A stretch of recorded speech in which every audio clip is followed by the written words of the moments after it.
अथ सप्तविंशो अध्याय। श्री कृष्ण का अभिषेक।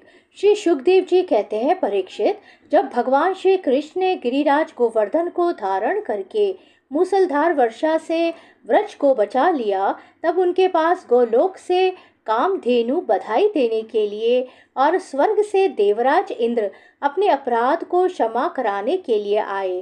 भगवान का तिरस्कार करने के कारण इंद्र बहुत ही लज्जित थे, इसलिए उन्होंने एकांत स्थान में भगवान के पास जाकर अपने सूर्य के समान तेजस्वी मुकुट से उनके चरणों का स्पर्श किया। परम तेजस्वी भगवान श्री कृष्ण का प्रभाव देख सुनकर इंद्र का यह घमंड जाता रहा कि मैं ही तीनों लोकों का स्वामी हूँ। अब उन्होंने हाथ जोड़कर उनकी स्तुति की।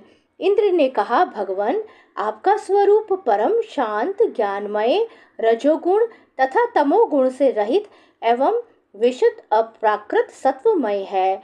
यह गुणों के प्रवाह रूप से प्रतीत होने वाला प्रपंच केवल मायामय है, क्योंकि आपका स्वरूप न जानने के कारण ही आप में इसकी प्रतीति होती है।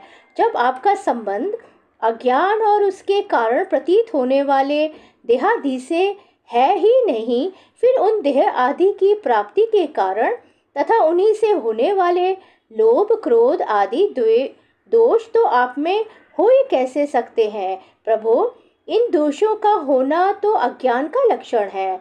इस प्रकार यद्यपि अज्ञान और उससे होने वाले जगत से आपका कोई संबंध नहीं है, फिर भी धर्म की रक्षा और दुष्टों का दमन करने के लिए आप अवतार ग्रहण करते हैं और निग्रह अनुग्रह भी करते हैं। आप जगत के पिता, गुरु और स्वामी हैं। आप जगत का नियंत्रण करने के लिए दंड धारण किए हुए दुस्तर काल हैं। आप अपने भक्तों की लालसा पूर्ण करने के लिए स्वच्छंदता से लीला शरीर प्रकट करते हैं, और जो लोग हमारी तरह अपने को ईश्वर मान बैठते हैं, उनका मान मर्दन करते हुए अनेकों प्रकार की लीलाएं करते हैं। प्रभु, जो मेरे जैसे अज्ञानी और अपने को जगत का ईश्वर मानने वाले हैं, वे जब देखते हैं कि बड़े बड़े भय के अवसरों पर भी आप निर्भय रहते हैं, तब वे अपना घमंड छोड़ देते हैं और गर्व रहित होकर संत पुरुषों के द्वारा सेवित भक्ति मार्ग का आश्रय लेकर आपका भजन करते हैं। प्रभु, आपकी एक एक चेष्टा दुष्टों के लिए दंड विधान है। प्रभु, मैंने ऐश्वर्य के मत से चूर होकर आपका अपराध किया है, क्योंकि मैं आपकी शक्ति और प्रभाव के संबंध में बिल्कुल अनजान था। परमेश्वर, आप कृपा करके मुझ मूर्ख अपराधी का यह अपराध क्षमा करें और ऐसी कृपा करें कि मुझे फिर कभी ऐसे दुष्ट अज्ञान का शिकार ना होना पड़े। स्वयं प्रकाश इंद्रियातीत परमात्मन, आपका यह अवतार इसलिए हुआ है कि जो असुर सेनापति केवल अपना पेट पालने में ही लग रहे हैं और पृथ्वी के लिए बड़े भारी भार के कारण बन रहे हैं, उनका वध करके उन्हें मोक्ष दिया जाए। और जो आपके चरणों के सेवक हैं, आज्ञाकारी भक्तजन हैं, उनका अभ्युदय हो, उनकी रक्षा हो। भगवान, मैं आपको नमस्कार करता हूँ। आप सर्वांतर्यामी पुरुषोत्तम तथा सर्वात्मा वासुदेव हैं। आप यदुवंशियों के एकमात्र स्वामी, भक्त वत्सल एवं सबके चित्त को आकर्षित करने वाले हैं।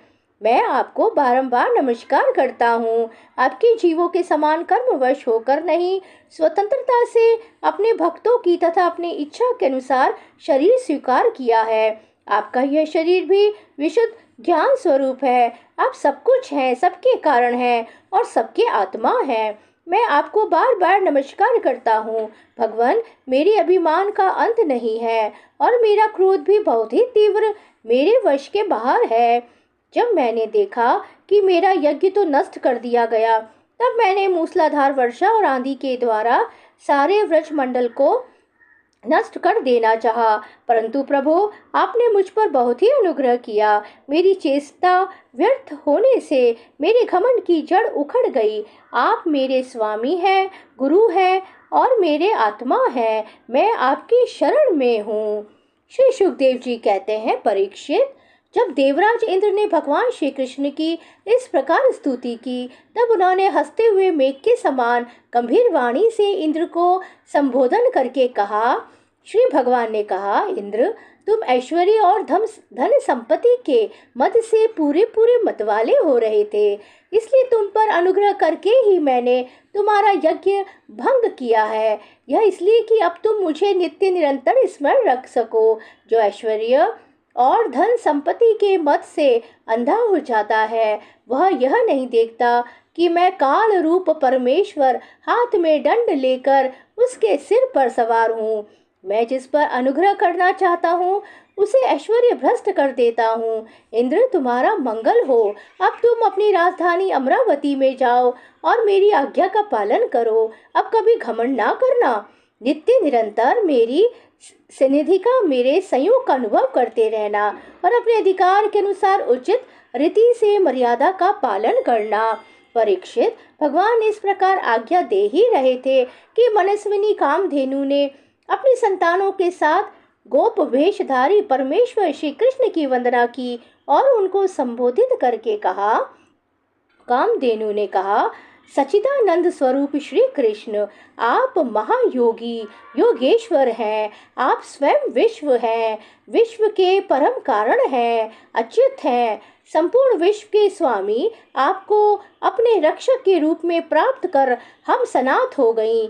आप जगत के स्वामी हैं, परंतु हमारे तो परम पूजनीय आराध्य देव ही हैं। प्रभु, इंद्र त्रिलोकी के इंद्र हुआ करें, परंतु हमारे इंद्र तो आप ही हैं। अतः आप ही गौ, ब्राह्मण, देवता और साधु जनों की रक्षा के लिए हमारे इंद्र बन जाइए।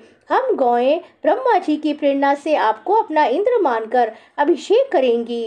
विश्वात्मन, आपने पृथ्वी का भार उतारने के लिए ही अवतार धारण किया है। श्री सुखदेव जी कहते हैं, परीक्षित, भगवान श्री कृष्ण से ऐसा कहकर कामधेनु ने अपने दूध से और देव माताओं की प्रेरणा से देवराज इंद्र ने ऐरावत की सूंड के द्वारा लाए हुए आकाश गंगा के जल से देव ऋषियों के साथ यदुनाथ श्री कृष्ण का अभिषेक किया और उन्हें गोविंद नाम से संबोधित किया। उस समय वहां नारद, तुम्बुरु आदि गंधर्व, विद्याधर, सिद्ध और चारण पहले से ही आ गए थे। वे समस्त संसार के पाप ताप को मिटा देने वाले भगवान के लोकमलापह यश का गान करने लगे और अप्सराएं आनंद से भरकर नृत्य करने लगी। मुख्य मुख्य देवता भगवान की स्तुति करके उन पर नंदन वन के दिव्य पुष्पों की वर्षा करने लगे। तीनों लोकों में परमानंद की बाढ़ आ गई और गौ के स्तनों से आप ही आप इतना दूध गिरा कि पृथ्वी गीली हो गई। नदियों में विविध रसों की बाढ़ आ गई, वृक्षों से मधुधारा बहने लगी। बिना जोते बोए पृथ्वी में अनेकों प्रकार की औषधियां, अन्न पैदा हो गए। पर्वतों में छिपे हुए मणि माणिक्य स्वयं ही बाहर निकल आए। परीक्षित, भगवान श्री कृष्ण का अभिषेक होने पर जो जीव स्वभाव से ही क्रूर है, वे भी वैरहीन हो गए, उनमें भी परस्पर मित्रता हो गई। इंद्र ने इस प्रकार गौ और गोकुल के स्वामी श्री गोविंद का अभिषेक किया और उनसे अनुमति प्राप्त होने पर देवता, गंधर्व आदि के साथ स्वर्ग की यात्रा की।